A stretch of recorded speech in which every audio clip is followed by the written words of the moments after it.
quiero una iglesia que me dé la gloria y procure la unión.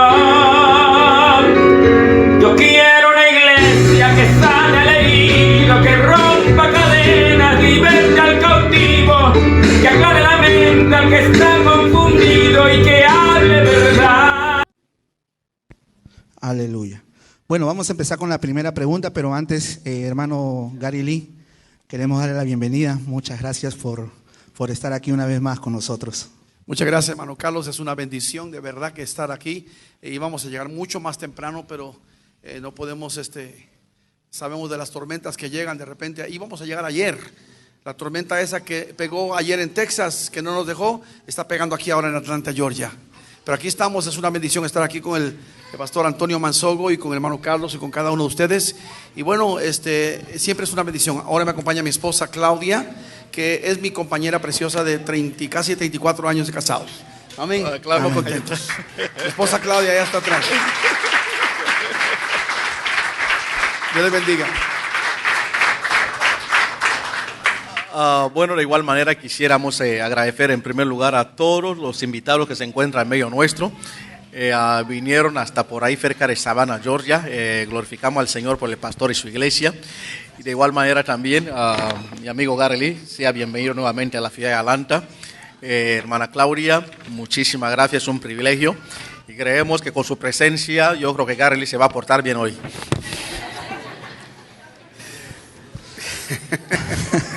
La hermana Ruth no ha llegado todavía, ¿verdad? Bueno, vamos a empezar. Quiero dar gracias a Dios por la vida del pastor Antonio Manzogo, que es una gran bendición. Lo respeto mucho, le tengo mucho cariño, es un gran siervo del Señor. Y quiero solamente agregar que lo que estamos haciendo aquí, lo hacemos para la gloria del Señor. Amén. Lo hacemos con la mejor intención de ayudar al pueblo del Señor, como decía el hermano Carlos, que lamentablemente y con tristeza lo decimos, que hay mucha gente que no tiene conocimiento como debería tener en la palabra del Señor. No tenemos las respuestas a todas las preguntas, hacemos lo mejor que podamos dentro de lo que cabe, nuestro conocimiento, nuestra experiencia, nuestros años, y si no tenemos la respuesta, pues Dios sabe, le pasamos todo a Carlos. Bueno, vamos a tomar asiento, hermana Yoviri, y vamos a empezar con la primera pregunta de la noche. Pastor Antonio Manzogo, para ganar las almas se vale casi cualquier cosa, el fin justifica los medios. Bueno, muchísimas gracias de antemano y también gracias por toda la audiencia que nos está sintonizando a través de las redes sociales y a través de la radio. Y como también, como sabrán, pues esta es la segunda fase de este foro de preguntas y respuestas. Y la aceptación ha sido bastante grande en los medios de comunicación y muchos estarán pendientes de esta segunda parte. Ahora, regresando a su pregunta, ciertamente la filosofía de que el fin justifica los medios, eso no se mueve en la iglesia. Porque en la iglesia existen parámetros, existen códigos morales que como iglesia nosotros tenemos que respetar. Porque a raíz del fin justifica medios, lo que hay es una restricción completamente moral, donde uno hasta matar puede hacer cualquier cosa, solo con el único fin de alcanzar el objetivo propuesto. Pero sin embargo, nosotros como iglesia hay unas estipulaciones en la palabra de Dios que tenemos que seguir para predicar la palabra de Dios, cuál es nacer de nuevo, porque las enseñanzas al final no son nuevas, no son nuestras, son de Dios. Y por más de 5,000 años estas enseñanzas han estado ahí y han sido enseñadas por hombres santos, hombres que tuvieron una experiencia con Dios.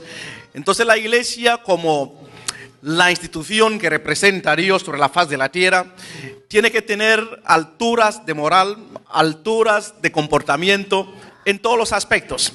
Entonces, en base a todo eso, nosotros como iglesia no podemos en ningún momento adoptar una filosofía que muchas veces el imperio griego y que más tarde vino a ser vigente hasta estos días, donde se dice que el fin justifica los medios. Nosotros la única manera que justifica es la sangre de Jesucristo, no hay otro medio. Amén. Hermana Yoviris. Amén. Yo quiero agregar a lo que está diciendo el pastor Antonio Manzogo. El ganar almas para Cristo es una gran comisión. Recuerde que Jesucristo dijo que tenemos que ir por el mundo predicando el evangelio y ganar al mundo para Cristo. y es una gran responsabilidad como creyentes.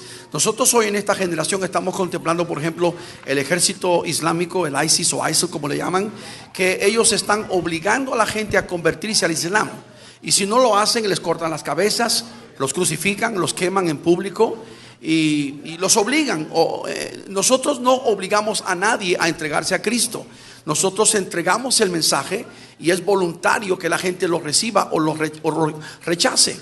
Incluso yo he estado en iglesias como predicador tantos años y a veces he visto cómo la conducta de algunos hermanos, acéptale hermano, entrégate, y casi obligando a la gente. Hay una diferencia entre persuádelos a entrar y oblígalos a entrar. También la Biblia dice que no podemos darle las perlas a los cerdos. Y esta palabra es tan gloriosa, tan maravillosa. La salvación fue comprada a precio de sangre, que el que no quiere aceptarlo, allá él. Nosotros estamos ahí puestos, utilizando todos los medios habidos y por haber para llevar el mensaje del amor de Cristo. Y si ellos vienen, alabamos al Señor y hay fiesta en los cielos. ¿Lo creen conmigo, hermanos? Amén. Y no solamente eso, sino que podemos en esta generación, lo que no tenían antes la iglesia primitiva y otros tiempos en el pasado, la bendición de la tecnología, las redes sociales, tenemos el teléfono celular, el internet, etcétera, y eso nos da una gran ventaja. Pero que tenemos que predicar el evangelio y ganar al mundo para Cristo es nuestro llamado, y mucha gente no está cumpliendo con ello. Amén. La siguiente pregunta va dirigida para el pastor Mansogo. ¿A mí otra vez? No, es que hicimos como ping pong, como 20 veces. Era para ti. La pregunta es la siguiente: ¿cuál es la música de Dios? Muchos dicen que el reggaetón, por ejemplo, no es música de Dios por la manera como lo bailan en la calle, pero ¿acaso la música de adoración, que es lenta, no se usa en el mundo también para bailar pegado a tu pareja y poder rozarse? No hablo de la letra en sí, sino del género musical. Le iba a preguntar a la iglesia qué piensan ellos, pero sin embargo voy a contestar. Esa es tu pelota, Antonio, ¿sabes? Sí. Amados, hay que tener algo muy importante. Las cosas tienen un principio, y el génesis, hermano, de cada cosa, hermano, es importante. Cuando decimos, hermano, que el género de música reggaetonera, del rap o del rock and roll, siempre todo tiene que ver con su inicio. Y tiene que ver, hermano, con los elementos de su inicio. El reggaetón, hermano, ¿cómo se inició? El reggaetón viene a ser prácticamente una ramificación del rap o del reggae, una mezcla de ambos. Entonces, ¿qué pasó con el reggaetón? Cuando se funda, entre los amigos, tomaron un vaso, y en el vaso cada uno comenzó a escupir, y todos los integrantes escupieron como el pacto. Y al escupir todo dentro del vaso, y cada uno, pues mira, participó de la saliva de cada uno. Y esto prácticamente es un pacto satánico, no es de Dios. Aunque posteriormente pongan la letra cristiana y todo lo demás, es el origen como empezó. Hay cierta música, en un momento iniciaron un pacto, un hermano orando, Dios le inspiró a cantar, a alabar al Señor. No tuvo, hermano, que poner elementos satánicos en el inicio. Pero tanto el reggaetón como el rock and roll, como el rap. Imagínense el rap, ¿qué es lo que hay en el rap? Sus inicios, hermano, ¿qué? Cómo violar a una mujer, cómo matarla, cómo asesinar, cómo ir a robar. Denigrando a la mamá. Denigrando a la mamá, denigrando, o sea, todos como derramar sangre. Por mucho que alguien, hermano, cambie la letra y diga, bueno, esto ahora mismo, pues mira, es así, vamos a creer que es Dios. Es como ahora muchos dicen que este es un brujo cristiano, este es un homosexual cristiano. Prácticamente, hermano, están usando el antomismo, donde todo es por fe, con tal de que uno crea, no importa, hermano, su valor. Pero en el Señor tenemos que nacer de nuevo. Hay que tener una vida de testimonio, hay que tener una vida de santidad. Alabado es el Señor. La iglesia, hermano, como la institución, hermano, que está presidiendo el mundo, nosotros no podemos mezclarnos en cualquier cosa, hermano.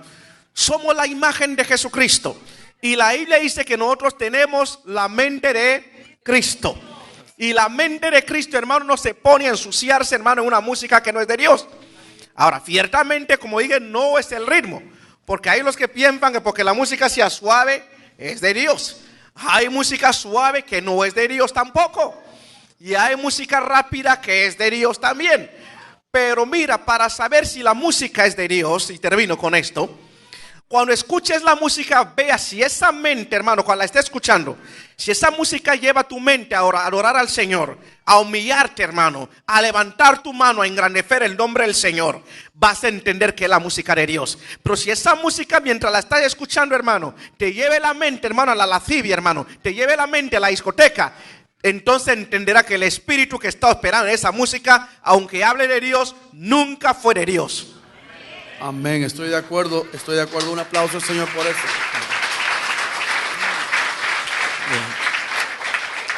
El músico más famoso en la Biblia es indiscutiblemente el rey David, 3000 años atrás. Y la música es un instrumento de adoración. La música se utiliza para adorar a Dios. El enfoque primordial debe ser exaltar, alabar y adorar el nombre de Dios.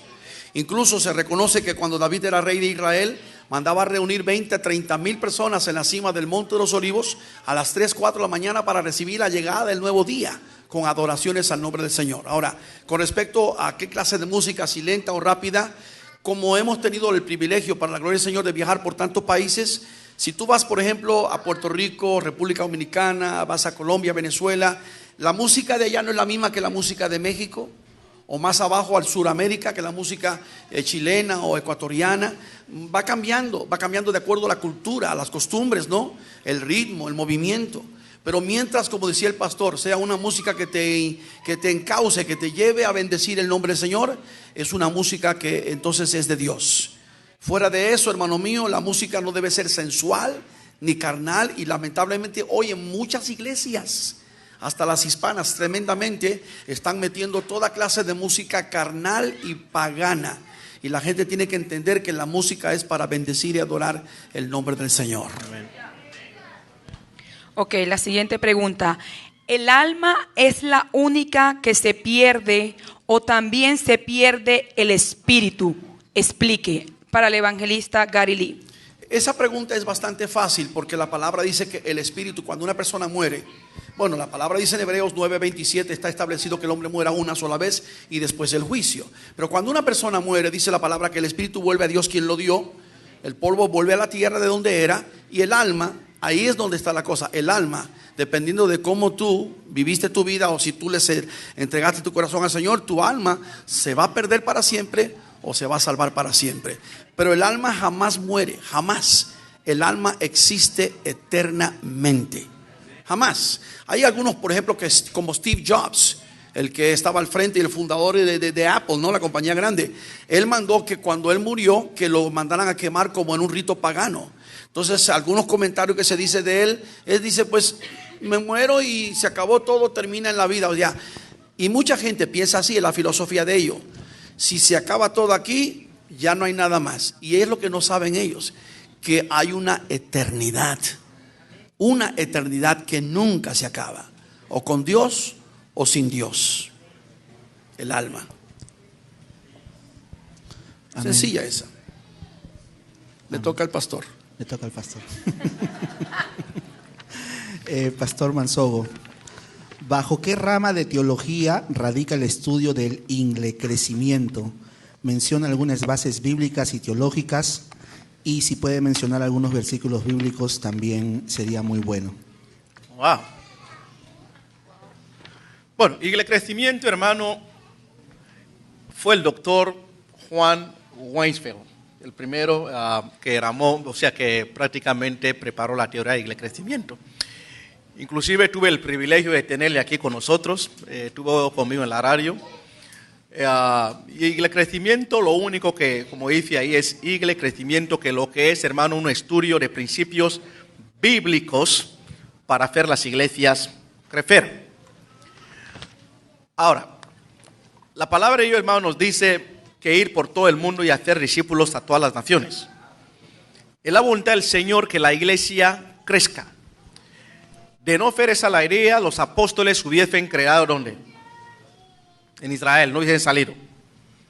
Pero el Señor usó mecanismos para que fueran de Israel y el evangelio nos alcanzara aún las partes más lejas del mundo como es el continente americano. ¿Por qué? Porque el continente africano, el europeo y Asia, pues todos los tres están pegados, están unidos. El único continente pues, que no se conocía era el continente americano, que se descubrió ¿cuándo? En 1492 por Cristóbal Colón. Ahora, entonces ciertamente hay muchos mecanismos, ya cité una base bíblica.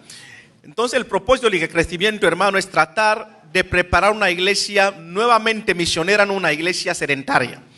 No una iglesia que se reúne solamente en 4 paredes, no una iglesia solamente dominguera, una iglesia que solamente esté haciendo pactos, dinero, etcétera, etcétera. Sino una iglesia, hermano, que salga a evangelizar. Una iglesia, hermano, que reconoce, por ejemplo, hermanos que iban lejos de aquí y haya una comunidad de hermanitos ahí que empiece a reunirse y preparar esas comunidades para que a su vez también se extiendan a otros. Y que el crecimiento, hermano, ha ayudado mucho, hermano. Sencillamente, ¿por qué? Por lo que en principio estuvimos diciendo, las culturas cambian. ¿Qué es lo que muchas veces el crecimiento han estado haciendo? Van a un país y lo que hacen, preparan a una persona autóctona, conocedor perfectamente de esas culturas, y a prepararla, esa persona viene a ser más efectiva en comunicar el evangelio a sus hermanos que una persona de otra cultura. Porque hay naciones, mientras eres de otra cultura, de otro color, no te van a aceptar, pero mejor es usar un instrumento de ellos para que sea él el predicador. Como dije antes, son principios bíblicos para el crecimiento del evangelio. No es el caso de otros principios que violan la palabra de Dios, como los movimientos de Jerofe y otros tantos que están por ahí, Perrona, etcétera, etcétera. Pastor, ¿qué consecuencias espirituales enfrenta un hermano o hermana que visita muchas iglesias y que no son estables y no se identifican con ninguna? ¿Para quién? Para el pastor Mansogo. Bueno, si quiere yo la tomo y le das la próxima. Sí, está bien. Las personas que se la pasan brincando de iglesia en iglesia normalmente le llamamos chapulines. Segundo, alguien me dijo a mí estas palabras y creo que son muy sabias. El día que usted encuentre, si usted es uno de los chapulines que brinca de iglesia en iglesia, brincando constantemente, el día que usted encuentre una iglesia que le parezca perfecta, ya dejó de ser perfecta, porque usted llegó a esa iglesia. Es una gran verdad. No hay una sola iglesia perfecta en el mundo. Y después del pastor Mansogo y un servidor hemos viajado por todo el mundo y hemos visto diferentes clases de congregaciones. Tenemos que tomar en cuenta el factor de la cultura, la idiosincrasia, el nivel económico, el país, occidente, oriente. O sea, hay muchos factores que contribuyen a las diferencias. Y mientras sean pequeñas diferencias que no sean salvíficas, que no afectan la salvación, no hay problema. Es una iglesia del Señor. Hay muchas iglesias diferentes. Entonces hay gentes que están, no sé por qué, buscando. Ahora, si usted va a una iglesia y el pastor está en pecado, esa es una justificación para irse a otra iglesia. Si usted se da cuenta que ahí hay cosas que no están conforme a la palabra, doctrinas diabólicas, malas enseñanzas, salga corriendo de ahí también. Yo tengo un mensaje que Dios me dio que se titula Razones para salir corriendo de tu congregación. Búscalo en YouTube, te va a hacer bendición. Pastor. Correcto, estoy de acuerdo, 100%. Segundas lo que yo acabo de decir, ok. Ok. ¿Qué es lo que significa santidad y senda antigua? El evangelista Gary Lee. Santidad es una terminología que está en la Biblia que nosotros usamos mucho ahora, especialmente los que nos denominamos de senda antigua. Pero tiene, dependiendo de quién lo está oyendo o declarando, tiene varias diferentes interpretaciones. Cuando, por ejemplo, alguien dice, nosotros creemos en la santidad, mucha gente piensa enseguida, maquillaje, pantalones, no puedo ir al cine, no puedo comer ciertos alimentos, soy santo. Entonces, eso no es a lo que la Biblia se refiere. La Biblia cuando habla de santidad se refiere más bien porque viene de Dios que es santo, y la palabra dice que es la esencia misma del Dios que conocemos, que es santo. Recuerde 3500 años atrás cuando Moisés subió al Sinaí, tenía que quitarse las sandalias, estaba en la presencia de Dios. La santidad de Dios es tan grande, tan poderosa, que un ser humano no puede estar frente a Él si no muere. Es increíble. Pero hoy en esta generación, esa terminología santidad, creemos en la santidad. La Biblia lo dice y dice que sin santidad nadie verá al Señor. Lo dice en Hebreos, lo creemos. ¿Lo creen conmigo? Estoy muy de acuerdo 100%. Yo tengo 44 años predicando sobre el tema de la santidad. Yo crecí en esa generación, soy de ese ambiente, pero por la santidad que nosotros entendemos es que Dios nos santifica a nosotros.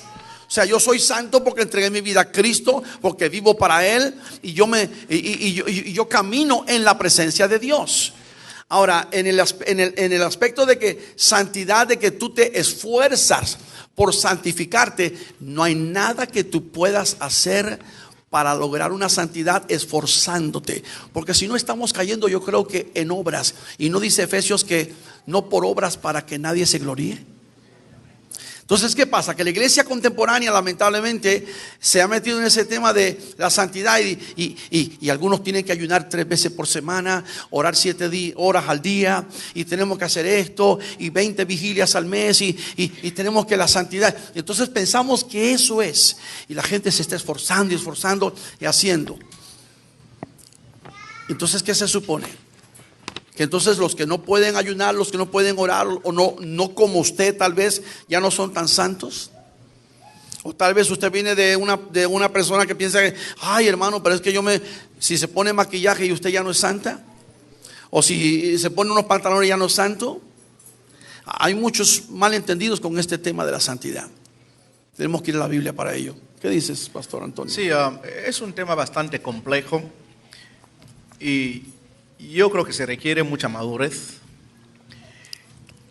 y mucha tolerancia. Y cuando hablo de tolerancia no estoy hablando del extremo liberal de la tolerancia. Estoy hablando de una tolerancia de entender la diversidad cultural, de ideología. Nosotros, amados, somos de dónde hemos crecido, con quién andamos, qué vemos y qué es lo que nos rodea. Pero llega un momento, hermano, que tiene que haber un respeto.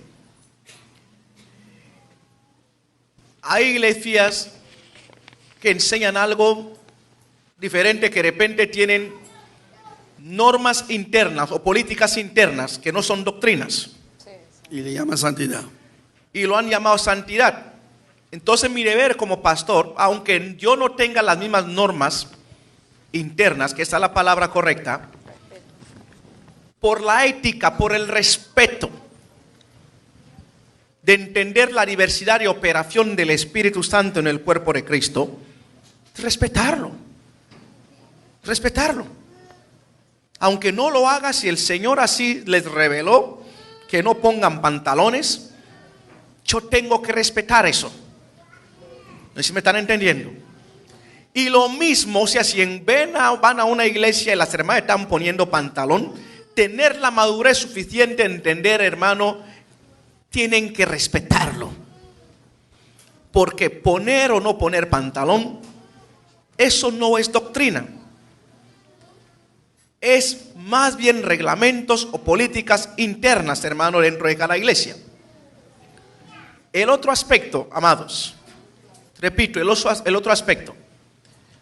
Muchas veces tenemos que ir a la etimología, hermano, de las palabras y conocer perfectamente todas las reglas de la hermenéutica. Porque ¿cómo se define santidad? ¿O cómo se define más bien la palabra doctrina? La palabra doctrina se describe, hermano, se define como algo que, una ordenanza que aparece en la escritura más de 3 veces por distintos libros. Pero una experiencia en la palabra de Dios no podemos convertirla en doctrina. Porque si empezamos, hermano, a convertir las experiencias en doctrina, nos volvemos como los católicos. Porque la iglesia católica está llena de ¿qué? De dogmas de fe. De dogmas de fe. Y hoy día muchas iglesias están cargadas de dogmas de fe. Repito, no estoy en contra que la iglesia, hermano, por lo menos ponga sus reglas de conducta, de vestimenta. Pero el problema, hermano, cuando hay una guerra entre las iglesias, hermano, cuando hay una falta de respeto entre iglesias y empezamos, tú no haces lo que yo hago, entonces tú eres del diablo. Eso sí, hermano, no edifica el cuerpo de Cristo. Amén. No sé si me están entendiendo. Entonces la santidad es algo mucho más complejo. Tuve el privilegio, y dije privilegio porque el Señor, hermano, cuando te saca y te lleva a otro lugar, glorifica al Señor porque te quiere enseñar algo. Tuve el privilegio, mi esposa no está aquí, estuve 3 meses en la selva de misionero con los pigmeos. No sé cuántos de ustedes conocen los pigmeos. Los pigmeos, hermanos, son la gente de poca estatura, que no quieren estar donde está la gente. Viven en la selva, caminan desnudos, ese es su mundo. Esa es su cultura. Pero ¿qué voy a hacer? Para hacerlo santo tengo que decirle, mira, si usted no pone la corbata como yo pongo la chaqueta, ¿usted no es salvo? Ahí no hay industrias. Duermen debajo de los árboles. Pero ahí estuve 3 meses con ellos predicándoles la palabra de Dios. Alababan al Señor y eran salvos. Claro que sí. ¿Qué diremos, hermano, de los indios en las Amazonas? En Brasil, en Venezuela, en Colombia, que hasta que no se vistan como nosotros no son santos. Amado, la vestimenta no determina quiénes somos. Muy bien dicho. No determina, hermano. Siempre será la actitud del corazón. Repita eso, pero hermano claro, Antonio. hermano, claro, repito algo muy importante. Creemos que la santidad es interior y exterior. Lo creemos. Pero tiene que haber, hermano, una cohabitación de madurez entre varias iglesias y respetando las políticas internas de cada iglesia. Amén. No sé si me entendieron, no sé si lo expliqué Amén. bien. Nosotros tenemos que tomar que la Biblia habla de ser del pudor, de ser decoroso, de ser conservador. Por ejemplo, habla del recato, del cuidado de nosotros, que somos representantes de Dios en la tierra, somos embajadores de Cristo. Mi esposa, por ejemplo, siempre ha sido muy cuidadosa en ese aspecto. Mi familia completa, mi mamá fue así, mi suegra, todos así. ¿Por qué? Porque nosotros representamos al Señor. Entonces mucha gente discute el tema, siempre el tema de los que pelean, porque es una pelea tremenda de la santidad. Santidad pelea es que la mujer que usa pantalón es una hija del diablo. Entonces, ¿quién nos puso a nosotros como jueces para condenar a la gente? Escúcheme bien. Nosotros, si usted no quiere usar pantalón, no lo use. Hay faldas que usan en las iglesias bien pentecostales que a veces se ven más provocativas que algunos pantalones. Y la pieza del pantalón ni siquiera está mencionada en la Biblia. La Biblia no habla de pantalón. En África todavía las culturas usan los hombres vestidos grandes, largos. En Egipto el pastor lo usa. No trajiste hoy, ¿Y sabe ¿verdad? por qué no lo uso aquí? Y sabe por qué es donde vengo a decirle, hermano, que uno tiene que ser maduro. Tiene que ser maduro. Estoy en una cultura latino, pero en África me pongo mis túnicas. Predico en las iglesias con mis túnicas. Pero al estar en una cultura donde ustedes no ponen túnicas, no lo voy a poner. No porque sea pecado, por amor a ustedes. Mire, hermano, yo Y esa es la madurez. fui a predicar una iglesia, Pastor Antonio, a Phoenix, Arizona. Mi esposa sabe, hace muchos años. Y se me olvidó, no traía corbata. Hoy no traigo corbata tampoco. Y va a creer que el pastor me dijo a mí: Garilí, tú eres mi amigo por años, pero no puedes predicar si no tienes corbata. Le dije, ¿por qué? Le dije, ¿Jesús usó corbata? Bueno, es que nosotros es nuestra doctrina. Y así le llamó, doctrina. No le llames doctrina a lo que son reglas de los seres humanos. Igual como, por ejemplo, en algunos países que tienen que usar camisa blanca o las mujeres tienen que usar el velo. Pero es que en Corintios dice que la mujer no debe de estar destapada. Hay muchas maneras de malinterpretar la palabra y lamentablemente el pueblo de Dios perece, como dijo el profeta Oseas capítulo 4 verso 6, porque le faltó ¿qué? Conocimiento. Tienen que tomar en cuenta que el apóstol Pablo estaba hablando casi 2000 años atrás a una gente en una condición diferente. Y no podemos aplicar exactamente cada palabra detallada a las mismas generaciones futuras. Pero la hermana que se quiere poner el velo, Dios la bendiga, se ve bonita, hermosa, no hay problema, úselo. Pero no condene a la que no use velo. Ese es el problema, no condene. Porque son temas, escuche, temas que no son salvíficos, no salvan ni condenan. Yo soy conservador, he sido predicador y lo soy 44 años. Conservador, rajatabla, predico la fe. Soy de santidad, como dice el pastor, interna y externa. Y mucha gente, incluso me llegó una carta, se los estaba enseñando, de una mujer: ay, hermano, pero si usted es hijo espiritual de Gigi Ávila y habla como que fue mentor. Fue un mentor para mí. No solamente lo conocí, conviví con él. Nací en su generación 44 años atrás y lo sostengo. Fue un tremendo siervo de Dios, un gran hombre de Dios que le tengo el más grande respeto y que está con el Señor ahorita y que ganó millones de almas para Jesucristo. Eso nadie lo puede negar y nadie se atreva a tocar el testimonio de este gran siervo del Señor. Pero con el pasar del tiempo él fue creciendo, él fue madurando. Entonces mucha gente pone un video de él de años atrás cuando decía: pero el Señor me mostró, por ejemplo, me habló y me dijo. Ahora, lo que el Señor le haya dicho a él, y lo respeto, ¿qué es más grande, lo que Dios le dijo o lo que está escrito en la palabra del Señor? Les pregunto. Entonces es cuestión de que muchas veces todos nos equivocamos, incluyendo y comenzando conmigo. La palabra es la primera y la última palabra en la ley, en todo. La Biblia. Cuando el canon se cerró, esto es todo. Y mucha gente hoy, que el Señor me mostró, que me reveló, y ahí aparecen doctrinas malas. ¿Cómo uno puede tener fe en Dios, pero no en sí mismo? Esa pregunta también está como dentro del mismo barco de aquella, yo creo un poquito. Porque la Biblia dice que tenemos que tener fe en Dios, los que confían en Jehová, claro. Fe en Dios. Pablo dijo a los hebreos que sin fe es imposible agradar a Dios. La fe mía está puesta en Dios. Amén. Yo no tengo fe en mí, maldito el hombre que confiar en otro hombre. Yo no confío en mí ni confío en... Si no confío en mí, menos en ustedes. Menos en ustedes, no tengo fe en ustedes. ¿Ah? Nosotros tenemos que mirar y confiar solamente en Dios. ¿Ah? Puesto los ojos en el autor y consumador de la fe, es decir, en Cristo. En Cristo Jesús. Un aplauso por Cristo Jesús.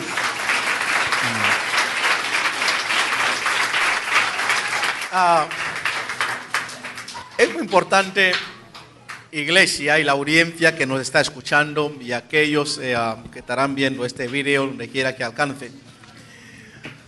Ciertamente hay un pulpo, hermano, en la sociedad y dentro de la iglesia que tienen muchos tentáculos.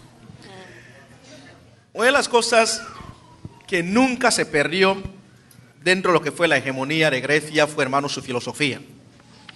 Inclusive Roma, al tomar dominio del mundo, pero en ningún momento, hermano, tuvo la hegemonía, hermano, intelectual y filosófica que tuvo Grecia. Porque muchos de los conceptos, como esta pregunta, viene de un hombre en el siglo XV llamado Desiderio Erasmo de Rotterdam, que empezó, hermano, a tirar lo que se conoce como el famoso humanismo, de que el hombre tenía que tener fe en sí mismo y no en Dios, y que el hombre era un semidios y que el hombre lo podía hacer todo. Pero Jesucristo dijo una tremenda verdad, que sin mí nada podéis hacer. Y nosotros como iglesia, hermano, en ningún momento piense, hermano, que usted es algo. Somos lo que somos por su misericordia, alabado es el Señor. Y la gran diferencia entre nosotros los evangélicos, los cristianos que somos apegados a la Biblia, y los amigos católicos que los amamos y los respetamos hasta cierto punto, es que ellos tienen primordialmente su fe puesta en la institución y sobre todo en el Papa Francisco. En serio, hay millones de católicos que si el Papa dice mañana que la luna es verde o amarilla, ellos creen todo, porque ellos tienen la fe puesta en el Papa o tienen la fe puesta en los dogmas de la iglesia. Se muere un católico, por ejemplo, que fue miembro de los carteles de droga, fue un asesino, un sicario, un loco, un homosexual. Se muere y viene el cura y le hace todos los ritos que hace y le dice: no te preocupes, que su alma la vamos a salvar porque vamos a pasarlo por el purgatorio. Entonces la gente cree ciegamente porque tiene fe en esa iglesia. Nosotros tenemos la fe puesta en Dios. Amén. Y en su palabra, es todo. Amén. ¿Cuáles son los primeros síntomas de una mente cauterizada para el evangelista Gary Lee? Empieza la mente, cuando está cauterizada, empieza a actuar diferente la persona, obviamente. Me encanta lo que el apóstol Pablo escribió a los romanos. De hecho, la carta a los romanos fue el documento más perfecto que encontramos en el Nuevo Testamento. Encierra todas las doctrinas y todo el fundamento de la iglesia cristiana. Pero el capítulo 2, específicamente versículo 2, él dice que nosotros necesitamos una transformación. Y la transformación no está completa si no tenemos una renovación de nuestro entendimiento. Entonces hay personas que se convierten al Señor y cambian en muchos aspectos. Dejan las malas amistades, dejan de ir a la cantina, dejan de fumar cigarrillo, dejan de decir malas palabras, pero su forma de pensar todavía no ha cambiado. Siguen pensando como pensaban antes en el mundo. Entonces la transformación está incompleta si usted todavía tiene la mente de antes. Necesitamos, como dice la palabra, la mente de Cristo. Entonces, ¿qué pasa? Que una persona que está convertida bien, entregada y se entrega hasta la mente, es una persona completamente diferente, nueva. Amén. Para el pastor Mansogo, ¿un cristiano puede divorciarse y volver a recasarse? Me tiraron el cadáver, ¿verdad? Y apesta el cadáver. Apesta bastante. Una pregunta compleja, Capciosa. y una pregunta, hermano, que hay que usar manos de cera. Sencillamente porque hay varias interpretaciones y varias posiciones y opiniones. En Mateo capítulo 19, vinieron los fariseos y le hicieron la pregunta a Jesucristo si era lícito divorciarse por cualquier cosa.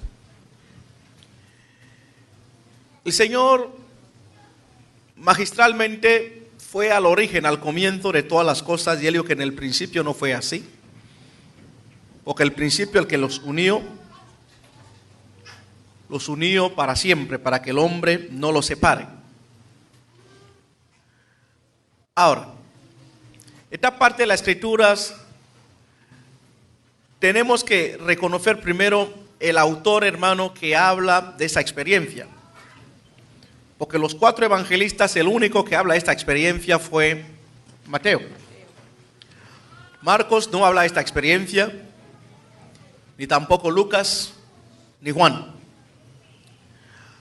Ahora hay que entender cuál era la audiencia blanca para los 4 evangelistas. Mateo escribió exclusivamente, hermano, para los judíos, exclusivamente.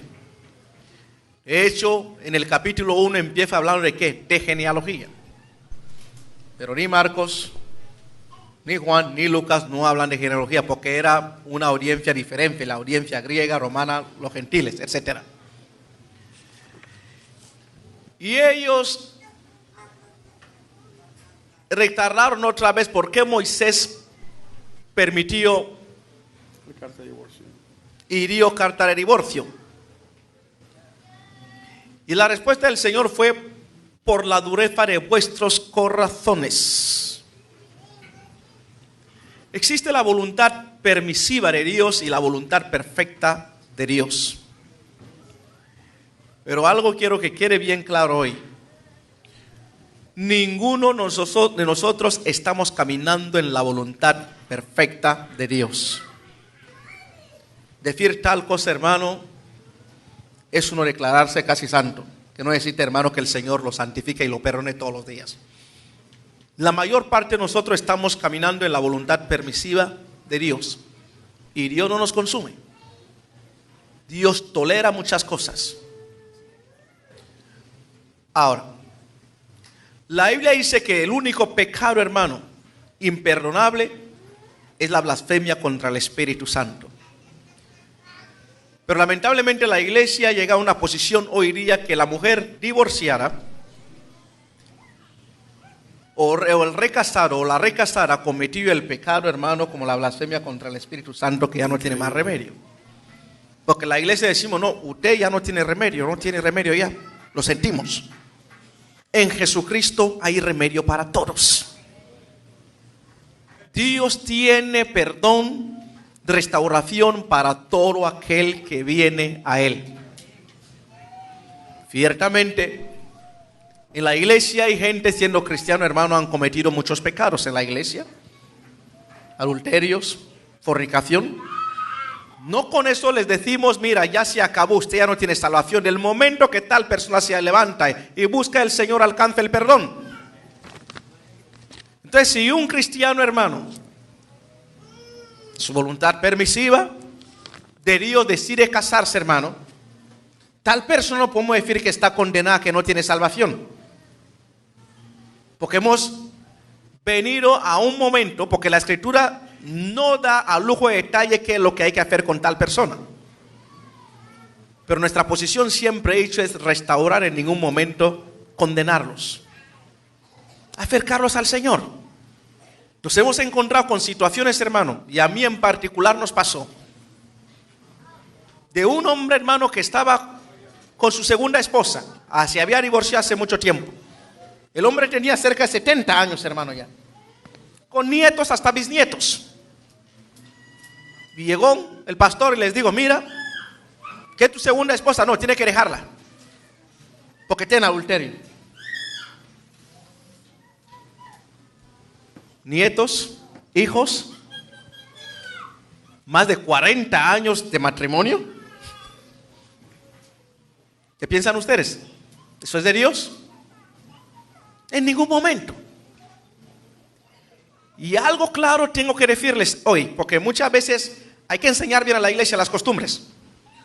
Ustedes saben perfectamente, no sé, ustedes sabían que la única sociedad que mantuvo la poligamía fueron los judíos y no los romanos, no los europeos.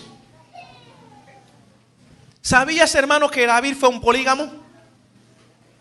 ¿Sabía que muchos de los profetas en el Antiguo Testamento fueron polígamos? ¿Usted lo sabía? Sí, fueron polígamos. Fueron polígamos, hermano. Pero ¿cómo es posible si la ley fuera antes de David? La ley fuera muchas veces antes de los profetas. ¿Por qué no les sentenciaron? La misericordia de Dios. Estuvieron en la voluntad que permisiva de Dios. Claro, Dios quería que David solamente tuviera una sola esposa. El mismo Abraham. Muchos pensamos que solamente Abraham estuvo casado con Sara. Y Abraham fue un polígamo. Abraham tuvo hijos con otras mujeres, con otras esposas. Pero muchas veces, como no existe, humano, una investigación profunda, hermano, de esas costumbres, leemos la Biblia enseguida encima. Esto no quiero decir, hermano, que la poligamia, lo que quiero decir, hermano, que hay una voluntad permisiva que muchos han estado viviendo. Entonces, como pastor, como siervo de Dios, lo que hacemos a la gente, hermano, busque de Dios. Si así llegaste en la iglesia, no voy a decir que destruyas tu hogar porque vienes ya recasada, porque estás con un segundo matrimonio, porque tuviste hijos con otro hombre, que vamos a destruir todo eso, hermano. Mantente en Jesucristo, deja que Jesucristo repare tu situación, que te restaure, que te bendiga. Pero yo no me voy a atrever a decirte, deja a ese hombre, deja a esa familia, deja a esos hijos, porque entonces la medicina que estamos aplicando, hermano, es peor que el problema que existe. ¿No me están entendiendo? Ahora, como ministro del evangelio, yo no caso a recasados. Aquí se lo he dicho públicamente en la iglesia. Si alguien decide, bueno, yo le digo, vete a la corte civil. Pero lo hago por principios, hermano. Por principios. No caso a recasados. Caso la primera vez. Y tengo una mala noticia, porque el año pasado decidí que no vuelvo a casar a nadie por la situación del homosexualismo. Entonces, contestando a su pregunta, hermano, cada situación hay que mirarla, hermano, diferente. Y hay que estudiar la situación de cada persona. Pero no condenar a la mujer divorciada, a la recasada y decirle, mira, usted ya no tiene remedio. Por eso vemos muchas mujeres, hermano, en esa condición que hacen, viven una doble vida, a espaldas de toros. Tiene amantes fuera, tiene ahí, ¿por qué? Porque la iglesia no ve. porque me van a condenar y otros hasta se van de la iglesia. Hermanos, la iglesia, repito, la iglesia siempre va a ser una sala de emergencia, un hospital para los enfermos, no una corte con un fiscal para condenar a todo aquel que viene con su pecado. Si me están escuchando, hermano, este es un hospital. Aquí viene el borracho, presentémosle el plan de salvación. La mujer que viene herida, golpeada por el esposo, destruida en un matrimonio, que aquí encuentre un remedio, que aquí encuentre amor, que Jesucristo lo ama, que Jesucristo va a consolar, va a secar sus lágrimas. Pero si esto se convierte más bien en un lugar donde tenemos que censurar a cada persona que está entrando, usted como viene, no, usted tiene que hacer eso. No estamos haciendo lo que tenemos que hacer. Y dejemos, hermano, que el Espíritu Santo sea el que haga la obra, porque muchas veces nosotros adelantamos la obra del Espíritu Santo, tomamos el lugar del Espíritu Santo y decimos, no, así tiene que ser, no, hermano. Muchas veces situaciones complejas, hermano, no se requiere que actuemos rápidamente. Se requiere oración, se requiere ayuno, se requiere pedir al Señor dirección. ¿Qué vamos a hacer con esta situación? Espíritu Santo, ayúdame. ¿Cómo solucionar esta situación? Amén. Y esta tiene que ser nuestra posición. No sé qué opina mi amigo Gary Lee aquí. Yo estoy de acuerdo 100% con el pastor Antonio Mansogo. Yo creo que tanto el tema del divorcio, el recasamiento, como el tema de ahorita de la santidad, que hablamos de los pantalones, el maquillaje o cualquier otra cosa que pueda afectar a una persona, en lo que estamos fallando como iglesia es en esta área, que muchas veces traemos espíritu de condenación, condenatorio, y no tenemos misericordia. Y creo que por encima de todo la consideración más grande es la misericordia de Dios. Y si tú estudias la vida de Jesucristo durante sus 3 años y medio como predicador, jamás condenó a un pecador, jamás. Vea cómo él tuvo todas las misericordias, las consideraciones, la paciencia. ¿Qué hizo cuando le trajeron a la mujer adúltera? ¿Qué hizo? Después de que él lo que hizo fue que le aventó una poderosa declaración a los que traían las piedras, le dijo, ¿y dónde están los que te acusan? ¿No están? Vete y no peques más. La perdonó y la amó. Es increíble. Pero hoy en la iglesia, tanto el tema del divorcio como el recasamiento, como si ven una mujer con un poco de maquillaje o una mujer que entra en pantalones, la condenan. Es un hijo del diablo. Entonces, ¿qué clase de evangelio se está predicando?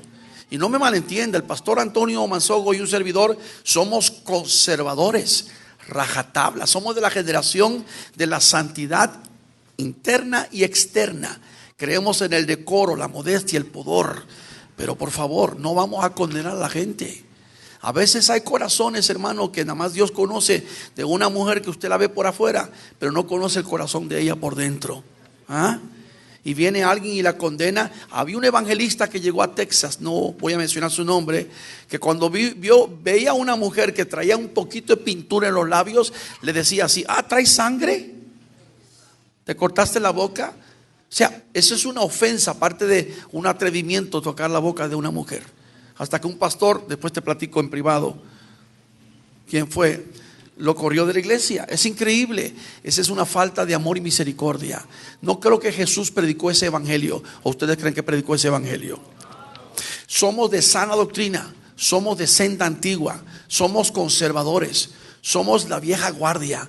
Defendemos la fe, somos apologistas. Estamos de acuerdo 1,000,000% con Judas verso 3. Contendamos por la fe que una vez fue dada a los santos de Dios, pero no estamos aquí para condenar al mundo, porque la misma palabra dice que Jesús no vino a condenar al mundo, sino para que el mundo sea salvo. Dios dice, Señor, por Jesucristo, aleluya.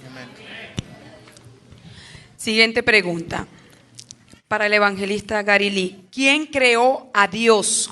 Explique. Ese es muy fácil. Nadie creó a Dios. Dios siempre ha sido, siempre ha existido. Te lo repito. Nadie creó a Dios. Él siempre ha existido. Él siempre ha sido. Punto. Ahora no entendemos, queremos más respuesta porque la mente nuestra de un mosquito es tan chiquita que es que yo quiero saber. No hay nada que saber. No hay nada, porque nosotros pensamos en términos de creación, porque nosotros procreamos, vemos los animales que se procrean, o sea, siempre estamos pensando, ¿quién lo creó? ¿Quién empezó? ¿Quién? Para Dios no. He's beyond that. He's más arriba de todos nosotros. Él es el de siempre. ¿Quieres agregar algo, pastor? No, es una pregunta con una respuesta seria.